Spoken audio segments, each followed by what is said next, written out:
Well, this lecture was supposed to have taken place around about this time last year. Well, we all know what happened around about this time last year. So it was postponed.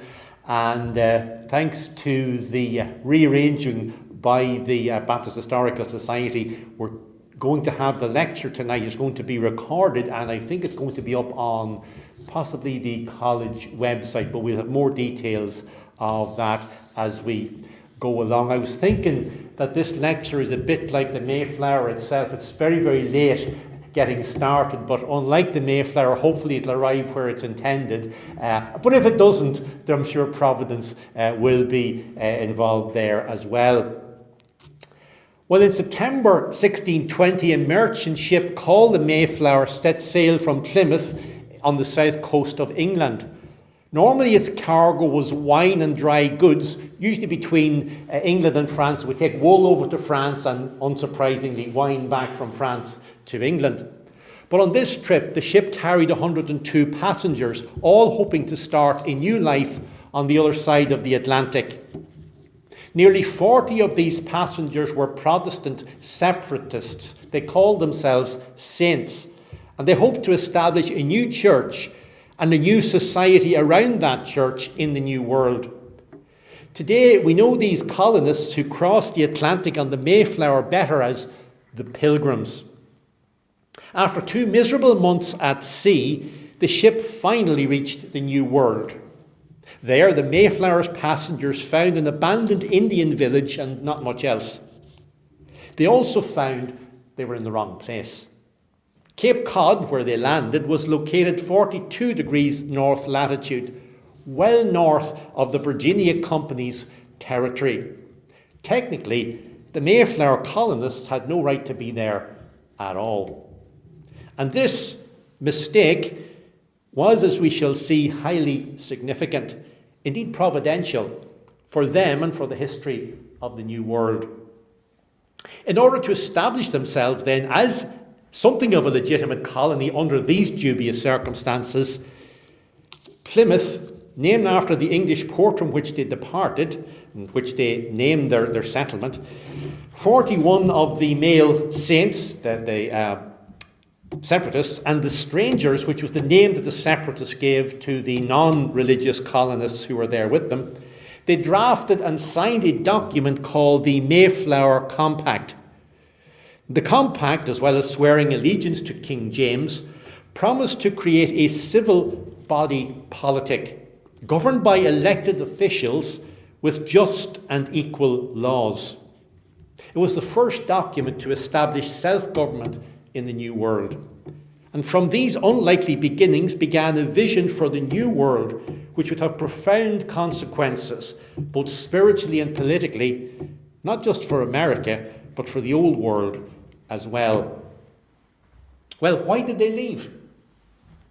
Well, throughout the lecture, I'm going to let this and many other key questions be answered by one of the key pilgrims himself, William Bradford. Bradford is involved in all the key events. He eventually becomes the long-serving governor of the Plymouth colony. And just to give you an idea of the breadth of time that Bradford served, when he began, James I was still on the throne. When he died in 1657, James's son, Charles I, had been executed 8 years before that, and Oliver Cromwell, Charles' great nemesis, would die the following year in 1658. Bradford wrote his own personal history of this venture in his book of Plymouth Plantation. And he says, "First I will unfold the causes that led to the foundation of the New Plymouth settlement, and the motives of those concerned in it.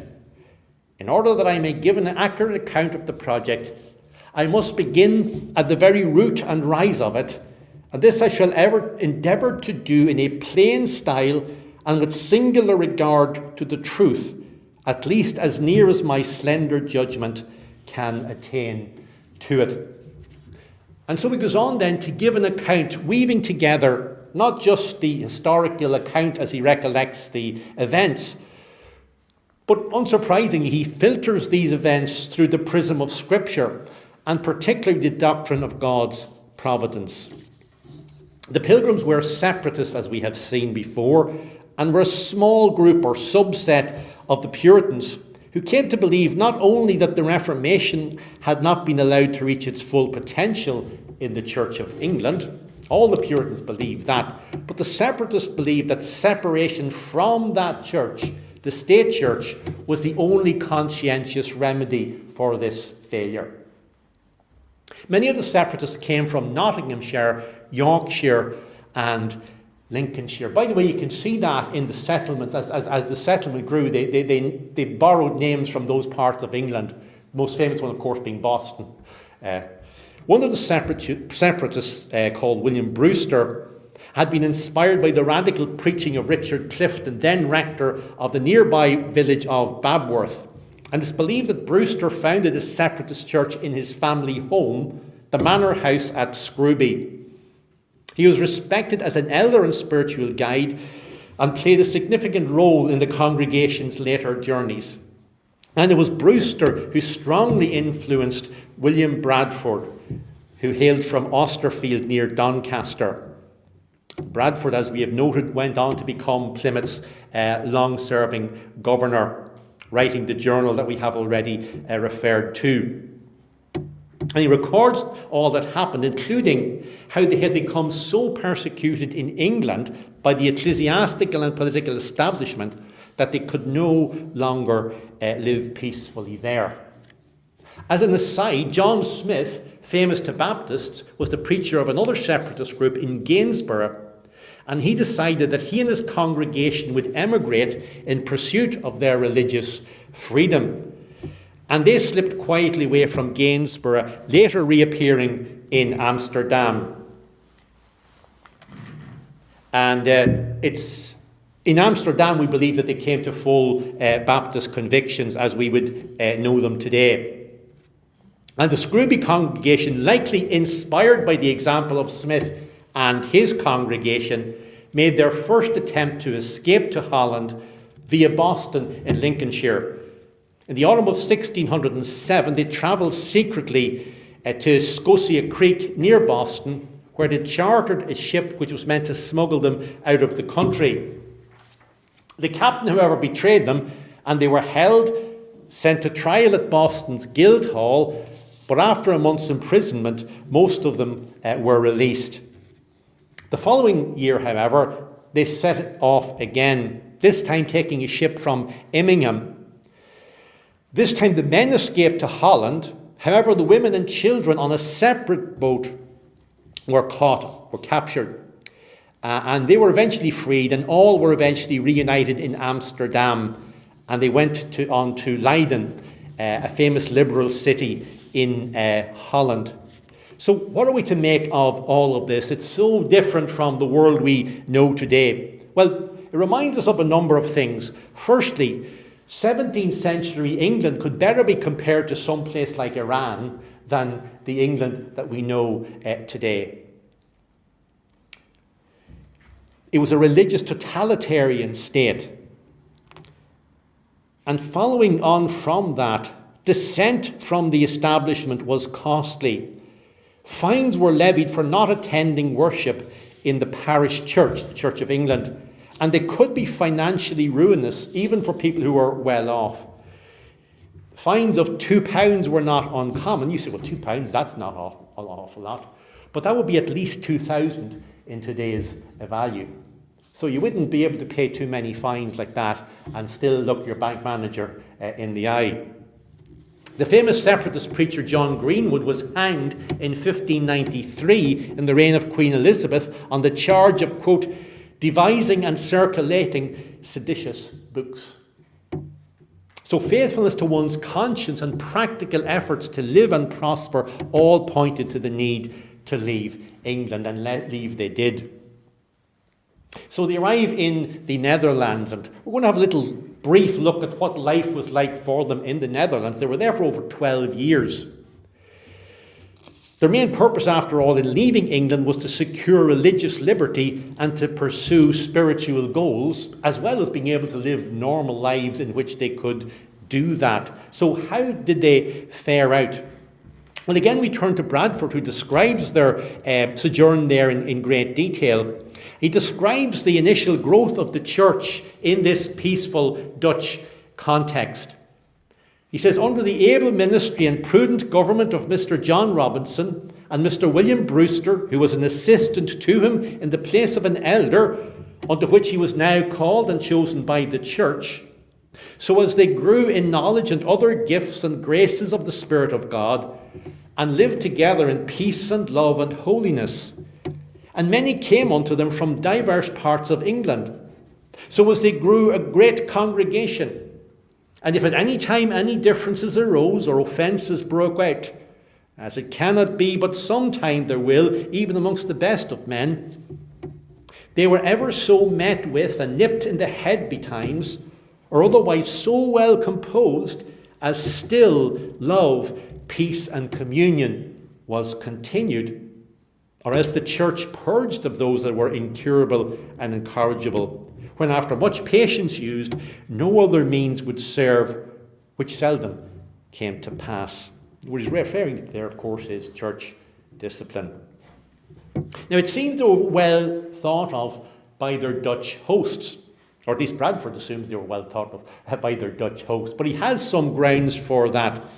And he says, again, the magistrates of the city, about the time of their coming away, or a little before, this is before they actually left for the New World, in the public place of justice gave this commendable testimony of them.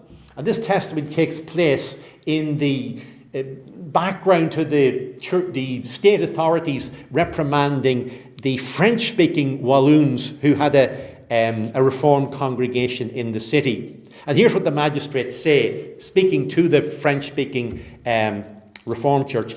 These English, said they, have lived amongst us now these 12 years, and yet we never had any suit or accusation come against any of them, but your strife and quarrels are continual. Well, that's the French for you, I guess.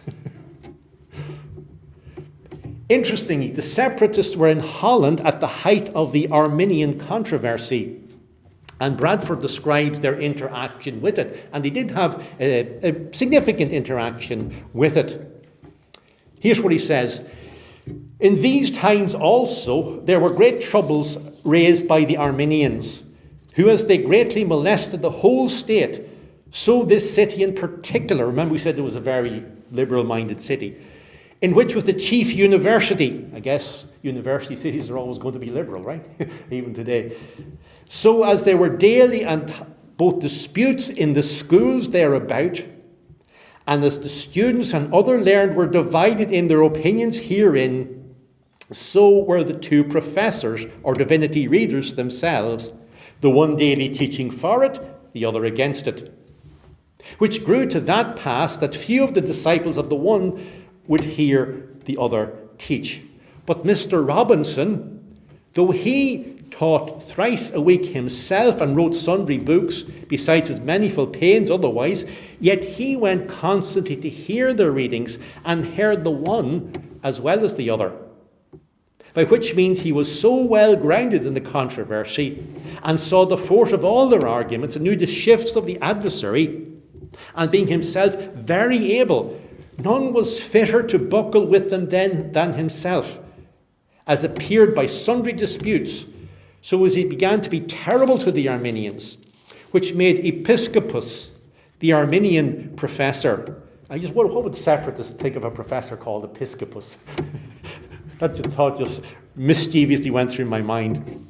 To put forth his best strength, and set forth sundry theses, which by public dispute he would defend against all men. By the way, the other professor, the Reformed professor, wanted Robinson to take a formal part in the disputes, but I think as a foreigner he thought, no, I don't think I will. He declined to do so. But it shows how well they were regarded, that they would be so accepted, not just by the ecclesiastical and secular authorities in Holland, but by the academic establishment as well. Well, life in Holland, which is what the Protestant portion of the Netherlands was called, wasn't always idyllic. The separatists had all come from rural agricultural backgrounds and found since they mostly, apart from Bradford, Robinson and a few others, spoke no Dutch at all, their employment prospects were at the lowest rung of the ladder. Not for all of them, for most of them. They toiled in Amsterdam and later... Let's get this one. Oh, it is wrong. So they toiled in Amsterdam and later in Leiden in the textile shops, very often doing the most basic labouring work. Now, many were not used to this change in labour and earned very little money. But perhaps more importantly, the parents became particularly concerned that their children were being influenced by the Dutch and would forget both their English roots and, more importantly, their spiritual priorities. William Bradford echoes these concerns. And according to Bradford, the key reason that the Puritans chose to leave Holland for the New World was the negative spiritual effects that this had on their children. Here's what he says. But that which was more lamentable, and of all sorrow most heavy to be borne, was that many of their children by these occasions and the great licentiousness of youth in that country, and the manifold temptations of the place, were drawn away by evil examples into extravagant and dangerous courses. On the other hand, it was in Holland that Bradford met and married his first wife in a Dutch civil ceremony, something that was unknown in England. In England, you would only contract a valid marriage before a Church of England minister. All right, so after living in Holland for nearly 12 years and deciding that they needed to move again, they spoke with the congregation that was still back in England and decided that they would all travel together to the Virginia colony. And the Virginia colony was much bigger than what's the Commonwealth or state of Virginia today. That's important to bear that in mind. So they wanted to go and start a new community over in the New World, where they would, like in Holland, be able to worship and live as they pleased, but in an English context and a context that they themselves would have some control over. But how to do it? The trip would be extremely expensive. So to help raise money, they made an agreement with the Virginia Company, which were a number of investors who sent settlers to the New World, and as part of sponsoring them to go to the New World, they had to send back profits from their agriculture and all the other activities they were involved in. They needed people to settle in the colonies in America and send back goods and so on. So the separatists, through this, will be committed to returning the investment of the company. As well as this, they sold their personal belongings in order to buy a ship called the Speedwell. If ever a ship was inappropriately named, as we shall see, it was the Speedwell, because it didn't speed anywhere. But they set sail in August 1620 from Delfshaven in Holland. They headed over to England to meet the soon-to-be famous Mayflower. Those in England had hired this ship. It was a three-masted armed merchant ship, about 100 feet long and 25 feet wide at their widest. Now, just think of that. That's the size of a very, very large room, maybe the size of this room, or not much bigger. So they're all going to be crammed into this ship for 2 months. The ship was built in Harwich and commanded and part owned by its master, Captain Christopher Jones. Many separatists from the London borough of Southwark had fled to Holland, but others continued to meet in secret. And in 1620, they were given permission to sail to America. They joined the Mayflower and set sail for Southampton to meet the Speedwell. Now, there were already concerns about the Speedwell, which required repairs after developing a leak. This would prove a major difficulty very soon, but on the 15th of August, the two ships weighed anchor and set sail. Now, it was really at this point, it was quite late to be heading for the New World. It's going to take, it could, depending on the winds, could take up to 2 months to get there. So they would arrive there at best towards the very end of autumn, beginning of winter. You really needed to be arriving at the beginning of spring to get yourself established, build your houses in the summer, and have some crops or something in by the oncoming winter. But off they left, and they had problems from the start. The two ships hadn't gotten very far when the Speedwell began to take on water again. Now, it may have been because she carried too much sail, straining her timbers, or a result of sabotage by a reluctant crew who knew very well that crossing the Atlantic at this time of the year was not really something that they wanted to do. So after about a week, they tried to repair the ship, thought that they had, but the second attempt didn't go as they hoped for either. The Mayflower and Speedwell were about 300 miles to the west of Land's End, at the edge of Cornwall there, when the smaller ship again began to spring a leak. And they couldn't risk continuing with it, and the two boats returned to Plymouth again. Now, by this time, the cramped, damp, and miserable passengers had already spent 6 weeks at sea getting absolutely nowhere. And with a fair wind and good fortune, they would have hoped to be nearing America by this stage. So after a number of false starts, the Speedwell was finally declared unfit for the journey. Some of the Pilgrims dropped out at this stage, but the remainder crowded onto the Mayflower, which required, of course, reprovisioning at this stage, despite their funds running low.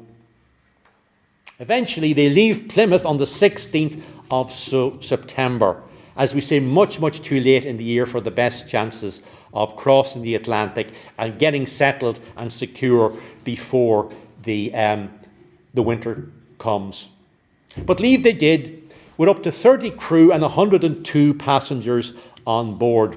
Half of them, as I say, were the separatists. The rest were strangers, which was the name that the separatists gave to the non-religious group who were travelling with them.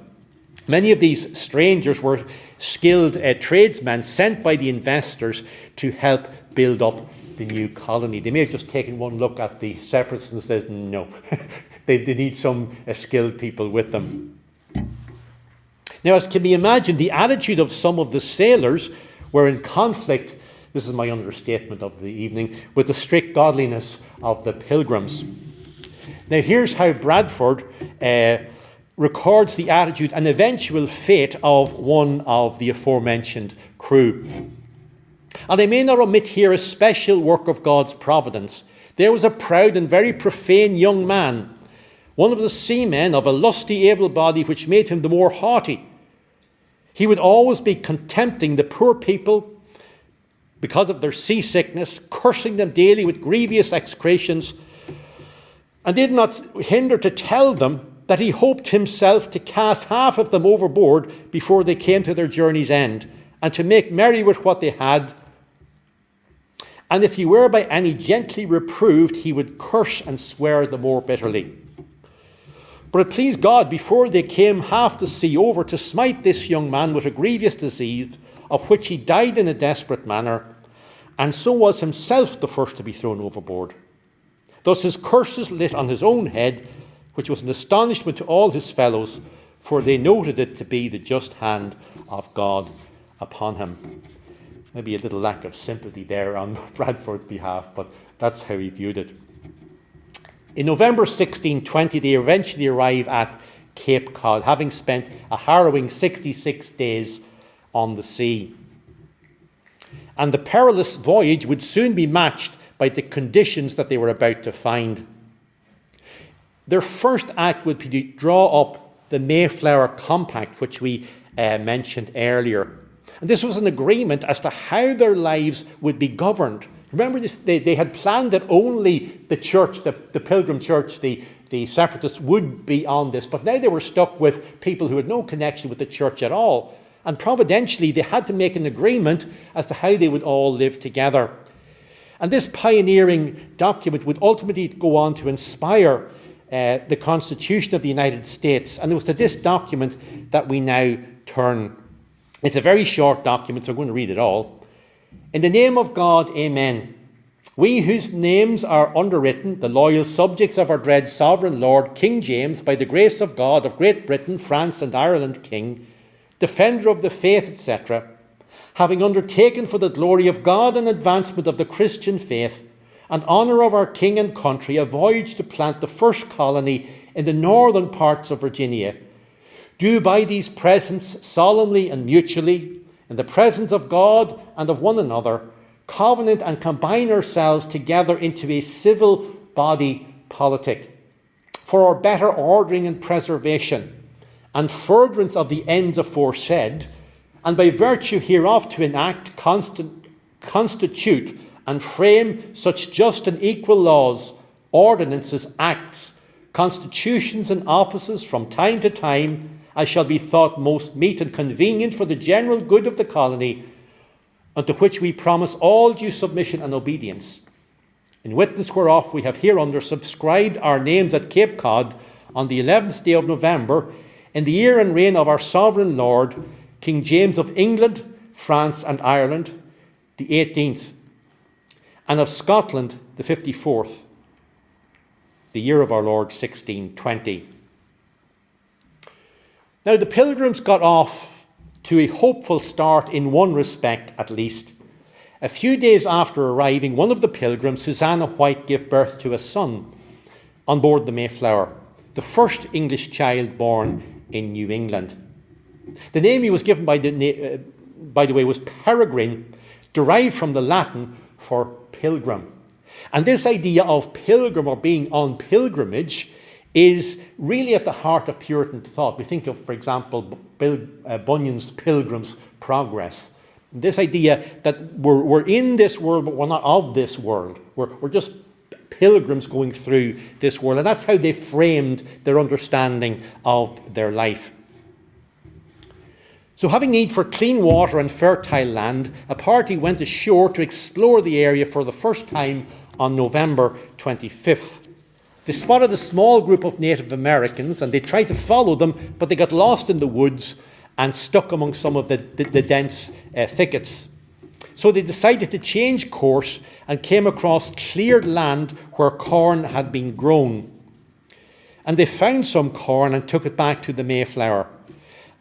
Now, they found no resistance in settling there and departed the bleak shores and arrived finally in what became known as Plymouth Bay on the 26th of December, 1620.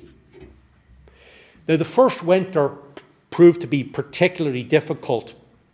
And more than half, they were a very small number, remember there was about 100 of them, more than half died with an outbreak of disease. Bradford records it this way: "But it pleased God to visit us then with death daily, and with so general a disease that the living were scarce able to bury the dead." Thanks, however, in part to help from Squanto, a Native American who acted as an interpreter and provided the Pilgrims with advice on farming, the remaining Pilgrims managed to make it through the first few years of their settlement. They were frequently the victims of famine, as well as dishonest dealings on behalf of their investors. But it was not until they learned to farm according to the system of private ownership that they truly began to succeed. Now, why am I saying this? Because up to this point, they had, I suppose, understandably, a very utopian vision of what their community would be. And they experimented with what I suppose today we would call Christian socialism. Unsurprisingly, it didn't go well. Here's what Bradford records: "The failure of this experiment of communal service, which was tried for several years, and by good and honest men, proves the emptiness of the theory of Plato and the other ancients, applauded by some of later times, that the taking away of private property and the possession of it in community by a commonwealth would make a state happy and flourishing, as if they were wiser than God." And perhaps the lesson, or one lesson, is this: that if zealous Christians could not make socialism work, I don't think anybody can. Eventually, the settlement paid off their debts and actually became moderately prosperous. They had discovered abundant supplies of beaver fur in what is now the southern part of the state of Maine. It was all part of the colony at that stage. Providentially, this coincided with a greatly increased demand for it, and also the tripling of the price of it back in England. So it couldn't have happened for them at a better time.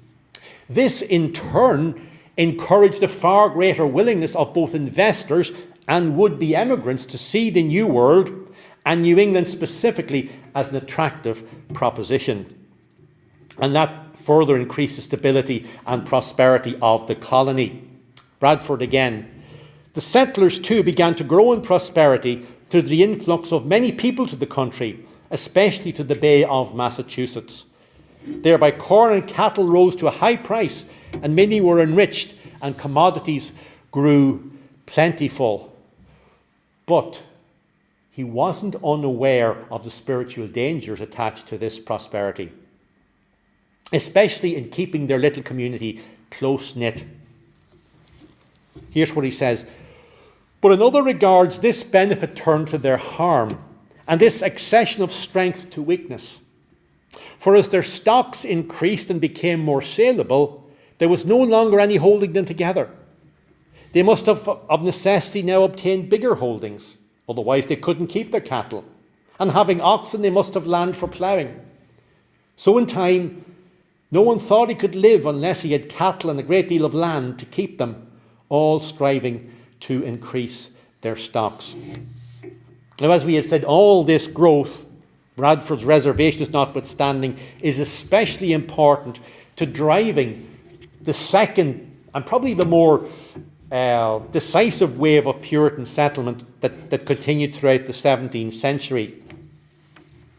At one stage, by the way, a farmer in the county of Cambridgeshire called Oliver Cromwell had planned to leave England and set up in New England. Instead, he became MP for Cambridge in what became the Long Parliament, and history took a somewhat different course. All right, so what are we to make then in conclusion of that experiment that the Mayflower represents? Well, there's a number of things, I think, that we can draw from it that are of real importance. First of all, the value and the cost of conscience. To a modern mindset, and particularly to our hyper-secular age, the question jumps out: why in the world would they do it? Why would they put themselves through all this inconvenience of drawing the wrath of King James on them in England, emigrate to Holland, stay there for 12 years, risk life, limb, fortune and family in crossing the Atlantic? There must have been something that was more important to them than life itself. And when you ask the question in those terms, you're beginning to get the answer. You see, the answer was that they valued a good conscience above all else. And in many ways, their arduous physical journey was a living metaphor of the heavenly pilgrimage that they knew themselves to be on. Bradford again deals with this in his account. Nevertheless, to keep a good conscience and walk in such a way as God has prescribed in his word is a thing which I must prefer before you all and above life itself. It's a theme he returns to over and over again. Writing long after the settlement had been established, the early years of severe struggle was over, but some were worrying over losses that still were being incurred from time to time. Bradford writes this to them: "There's more in the Lord Jehovah than ever we had in this world. Oh, that our foolish hearts would be weaned from things here below, which are vanity and vexation of spirit. And yet we fools catch after shadows that fly away and are gone in a moment." And you can hear over and over again, when he's not even quoting scripture directly, there's scriptural allusions there. That's obviously from James. What is your life but a vapour? And this attitude helped form the character not only of the little Plymouth settlement, but Puritan New England generally. Secondly, the very obvious power of providence. Over and over, Bradford unsurprisingly quotes from and alludes to the scripture in his framing of the working of providence in the lives of the Pilgrims. He uses biblical allusions throughout the history of the Plymouth plantation. pretty much the same way that Bunyan does, not quite as literally well, but as Bunyan does in Pilgrim's Progress. And this is the prism through which he sees the story of their plantation in line with biblical events and authority. For example, he alludes to the Apostle Paul when he asserts his right to insist on religious conformity in the colony. He later alludes to 2 biblical verses from Thessalonians and Peter to assert that the then recently deceased William Brewster's sufferings will be rewarded in heaven. Many times this puny settlement should have died out, but it didn't. And against all the human odds, it survived. And again, Bradford returns to this, and here's how he describes it. Thus, out of small beginnings, greater things have been produced by his hand that made all things of nothing, and gives being to all things that are. And as one small candle may light 1,000, so the light here, kindled, hath shone unto many. Now, eventually this small settlement would set the template for the much larger Puritan settlements that we referred to earlier and that arrived soon after them.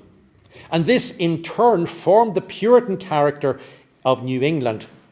And it gave rise to such notables as John Winthrop, who became the governor of the northern colony, Massachusetts Bay, who described famously the American experiment and the New England colony specifically as a city built on a hill. I think there might be a biblical allusion in there somewhere. Notables like Increase and Cotton Mather. Increase Mather had himself given an account of Bradford and the colony. And by the way, although the Puritan settlements that came after them were much bigger and historically and economically much more important, they all regarded Bradford as, if you like, a father figure in the New England area. And eventually, of course, we have characters like Solomon Stoddard, Jonathan Edwards, and David Brainerd. By the way, remember Harvard, Yale, Princeton, hard to believe, were all originally built to educate men for the Puritan ministry. Here's how Bradford summarised his biblical understanding of what they were ultimately engaged in and how he hoped it would be remembered. May not and ought not the children of these fathers rightly say, our fathers were Englishmen which came over this great ocean and were ready to perish in this wilderness. But they cried unto the Lord, and he heard their voice, and looked on their adversity. Let them therefore praise the Lord, because he is good, and his mercies endure forever. Yea, let them which have been redeemed of the Lord show how he has delivered them from the hand of the oppressor, when they wandered in the desert wilderness out of the way, and found no city to dwell in, both hungry and thirsty. Their soul was overwhelmed in them. Let them confess before the Lord his loving kindness and his wonderful works before the sons of men. The next thing I think that's important to look at, that really was established, albeit unknowingly at the time, by the Mayflower voyage and the subsequent Plymouth settlement, is what I've called Protestant pluralism. Now, the separatists left in England, which would not understand or know anything about Protestant pluralism until Oliver Cromwell would face down the Presbyterian attempts to replace Episcopal hegemony with Presbyterian hegemony during the Long Parliament. It would disappear again with the Restoration in 1660 and only partially be restored by the Act of Toleration following on the Glorious Revolution in 1688. But the providential landing in the New World, where they weren't supposed to land north of Virginia, not in the northern parts of the Virginia Company settlement, but outside of it, meant that they landed outside of Anglican-dominated Virginia. And it meant that the separatists were both free and indeed obliged to carve out their own course in these matters. And this basic course, as we saw, was set by the Mayflower Compact, entered into by saint and stranger alike, which described the privileges and obligations of a civil society apart from church membership. Now, these separatists did not believe in the separation of church and state the way the Baptists later on would define it, but I think unknowingly they were moving towards that by how they set up a civil society apart from church membership. Now, the opening up of further colonisation throughout the 17th century enabled the settlement of large tracts of territory by distinct religious groups, giving a multitude of Protestant denominational expression in the New World. The Quakers found a tolerant home in Pennsylvania, named after William Penn, himself a Quaker and its first governor. The Baptists, of course, founded the Rhode Island colony, while Presbyterianism dominated in New York and New Jersey.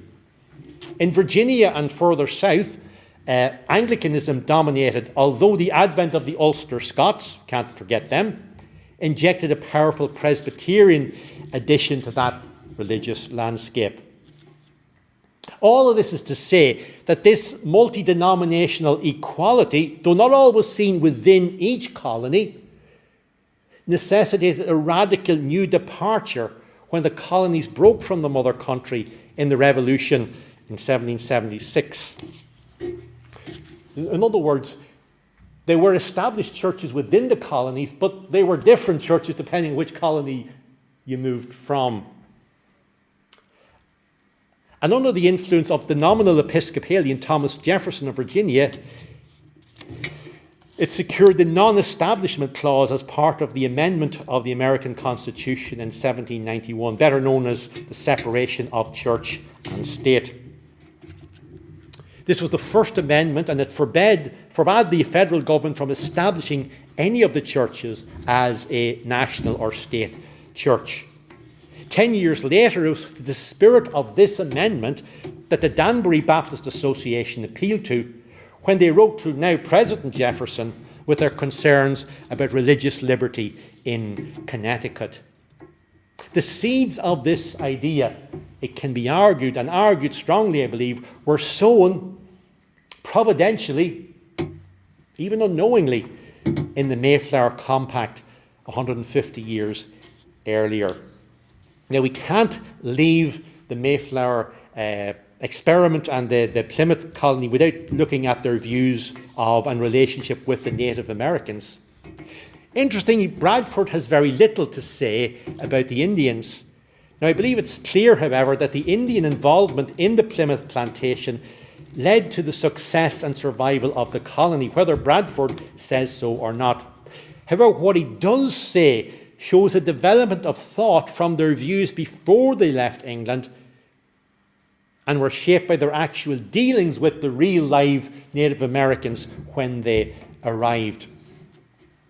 Now, they arrived to an abandoned village of the Patuxet, called Patuxet.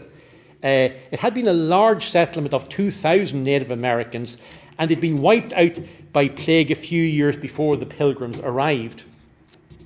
But interestingly, one of its sole surviving inhabitants, a man called Samoset, was spared this fate, the fate of his family and neighbours, and he had learned some English from fishermen in the region. And Bradford says this about him: a certain Indian came boldly amongst them and spoke to them in broken English. Now, the settlement had been a village of the Wampanoags, who were the people who were devastated by the plague. Now, consequentially, they were politically weak and militarily vulnerable. This again was to prove providential, because they needed the Pilgrims and the Pilgrims needed them. And so there was, rather like the relationship they had to work out with the English non-separatists, the strangers as they called them, Providence ensured that they had to work out a working relationship with the Native Americans as well, on an equal footing. And eventually a treaty was brokered in which they pledged mutual help if either was attacked. And the Indians left the Pilgrims Squanto, or Tisquantum, as he's sometimes known, and he had originally been introduced to them by Samoset. He spoke even better English, and he'd been captured and enslaved as a young man by an English explorer called George Weymouth, had subsequently spent time on transatlantic voyages and expeditions with John Smith, him famous of the Virginia colony, and Thomas Hunt. So by the time he made it back to New England in 1619, the rest of the Patuxet community had been wiped out by a plague, probably smallpox. And he found a new home with Massasoit, a leader of the I'm going to pronounce this wrong, Wampanoags, in his village. He ended up being the main translator in the treaty negotiations. And he also crucially helped them learn Indian skills in cultivating this new land with its different crops. And Bradford, unsurprisingly, saw him as an instrument of providence, saying he was a special instrument sent of God for their good beyond their expectation. Now, some of the earliest efforts to evangelize the native people came in the early 1600s amongst the Jamestown colony in Virginia. By 1614, a chief's daughter named Pocahontas was among the most notable converts to Christianity. Now, there seems to have been similar efforts in New England. Remember, this is part of the Mayflower Compact, that they would bring Christianity to the New World, and they did take it seriously. It begins, as far as we know, as this is the first recording of it, with a man called John Elliott of Roxbury in Massachusetts, who's a contemporary of Bradford, and he comes over in the second, much larger Puritan emigration. Ruth Tucker writes concerning John Elliott, quote, "One of the first and probably greatest of all missionaries to the American Indians is John Elliott, often referred to as the apostle to the Indians. But despite the greatness he achieved as a missionary, Elliott's primary vocation was his ministry at the Roxbury Church. Nevertheless, his devotion to the task of bringing Christianity to the Indians makes him one of the great missionary leaders of all history, and many of his methods carry a timeless quality. He learned the language so he could preach the gospel to the Indians of Massachusetts in their own tongue. And of course, this heritage begun by Elliott was continued by the remarkable efforts of David Brainerd and Jonathan Edwards a century later. So is there an enduring legacy then, finally, beyond the 17th, 18th and even 19th centuries? Well, I contend that there is. As we've already seen, even in those early days, when much of the future could only be glimpsed by faith, Bradford felt that something special had happened here. Thus, out of small beginnings, he says, greater things have been produced by his hand that made all things of nothing. The establishment of the Plymouth colony, soon to be followed by the great Massachusetts Bay colony, was indeed providential. Both in its geographical location and its religious character, it proved a pivotal strategic bulwark of English Protestantism in North America. When control of the destiny of North America was successively contested by England and France. Here come the French again. In that contest, New England would prove to be decisive. But the development of Protestantism in New England, and indeed in the later colonies, also reflected back to England itself. Although separated by the wide Atlantic, the colonies and Britain saw themselves as a single Protestant family. So when we see the Wesleys and George Whitefield, for example, travel to and preach in the North American colonies, they don't see this as something strange. They see it as preaching amongst their own people. Frequent communication between ministers in New England and Great Britain, particularly in the times of revivals. You can see this in Jonathan Edwards and others. They were abreast of the issues of the day, whether there was revivals, controversies, or so on. So Protestant New England, indeed North America in general, acted, if you like, as an alternate universe in which the religion and politics of the home country could exist in an environment that was, on the one hand, geographically remote, yet culturally still connected. And things could be experimented with in this new country that would not be tolerated at home. And even when that link was politically dissolved in the Revolution, the cultural, and more importantly from our point of view, the religious interaction and influence continued. In 1858, for example, a remarkable religious revival broke out in New York, originating in a prayer meeting at a Dutch Reformed church. But by the end of the following year, it had spread throughout the British Isles. From an Irish point of view, flowering in what became known as the Ulster Revival of 1859, in which over 100,000 souls professed conversion to Christ. But you get hints of it continuing even into the 20th century. Some 82 years later, on August the 9th, 1941, Winston Churchill, who was half American, if you forget about it, his mother was American, met Franklin Roosevelt aboard the USS Augusta, anchored off the coast of Newfoundland in Placentia Bay. This would mark the beginning of high-level collaboration that would continue until the end of the war. The stature of the meeting was manifest in the way the two leaders came together for a Sunday service aboard the battleship Prince of Wales. A symbolic moment at war took place when military leaders and sailors of both nations mingled together to sing hymns that Churchill had selected. The point I'm making here was they were able to do that, I'm sure the Catholic and Jewish sailors notwithstanding, because they still shared this common religious culture. This was seen as an unforced, indeed appropriate ceremony. It reflected the fact that these two great nations were inheritors and products of that Anglo-American Protestant culture. So in conclusion then, the English separatists that left England trusting in divine providence, venturing all for conscience sake, had accomplished under God more than they ever could have understood or dreamed of. Yet perhaps Bradford could glimpse something, albeit faintly, of what might take place, just as he glimpsed the eternal city afar off when he wrote, "And as one small candle may light 1,000, so the light here kindled has shone unto many."